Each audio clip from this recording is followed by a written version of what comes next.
What's up, guys? It's your boy Jamaica here, coming at you with another tournament recap for Season 7, Week 8. The Sunday APAC tournament was won by Back Alley G with Mono Black Zombies. But it's different looking. Look at that. Someone can actually innovate. Look at that. Again, we see another Zombies win. It's pretty great, actually. But this deck looks a lot different, so it's a little refreshing to see. Mana base, League of the Dead always with these zombies. One less land than the normal zombies list. I think that's probably good. Probably because of the lower curve that Back Alley is kind of chosen here. Sarcomancy and Direct Bull still exist. They're pretty good. A couple less dead weights. They kind of can be dead weight in certain matchups. So I like maybe the move there is important. Shambling Ghoul's still here. I mean, it's still a 2-drop zombie, which you kind of need. But also is joined by Highborn Ghoul, which has Intimidate. It's not good in like that zombie meta, but it's good against everything else. So, and you want to curve out in some ways, especially as an aggro deck. So I like the move here to the Highborn Ghoul. And also another removal spell, Grasp of Darkness is pretty a versatile removal spell. Is an instant, it's pretty good. It can take out.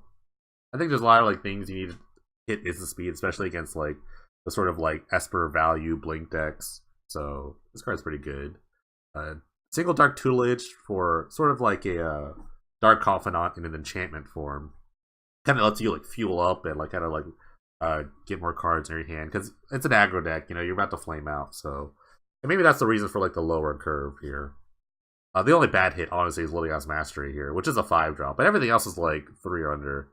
So I like the card here, and then the standard 12 Lords, Lord of the Year Curse, Cemetery Reaper, Lilia's Mastery, and then one less Salvation, probably because he's playing Grasp of Darkness. But actually, I don't like the cut here. I think it's like good to have 4 of them because it just makes zombies too. It kills other things and makes zombies. I think it's like the best of both worlds. But, I didn't win the tournament. Pat Kelly did, so maybe he can explain why he cut one of these. The sideboard, different kind of look at the sideboard, little mishmash things. Grand Lens, again, for Light of Day, Circumflesh and Black, pro-black creatures, things like that. Sentinel Totem and Phyrexian Furnace, they're kind of like the graveyard hate of choice here. Kind of a little split. Cabal Interrogator, sort of just, it's a good, like, it gets under a lot of the control, counter spells here, so if you get it early on like turn 2, it's just gonna start stripping spells, and it's a zombie. So what more can you ask for, really? Single Terror here, probably it's really good against like Temur Ascendancy, Mono Green, honestly any non-black on artifact deck. A little single Tringrissamine just for a little extra discard action. Freakus Cure, good against the other like mono red aggro style decks, and the Mirror too.